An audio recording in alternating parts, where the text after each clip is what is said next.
жолаушылар, мына біздің 352-ші Алматы Өскемен пойызына қош келдіңіздер. Сіздердің билеттеріңізді алдым. Бізде биотуалет. Туалетке барғанда ара қашықтық сақтаңыздар, 1 метрден. Шай алғанда да ара қашықтықты сақтаңыздар. Шай алатын жерлерге сіздерге арналған антисептиктер тұр.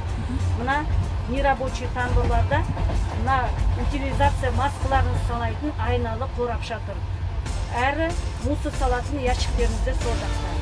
Әрі расписаниемен танысып отырып, шылымды тек қана үлкен станцияларда есік ашылғанда ғана тартасыздар. Вагон ішінде темекі шегуге болмайды.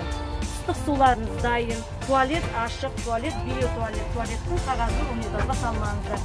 Жергілікті өзінің арнайы ящигі бар. Қандай да вопростар, сұрақтарыңыз болсаңыздар, маған келіңіздер. Мен өзім әрқашанда өзімнің кезекші орнында отырамын. Көп рахмет.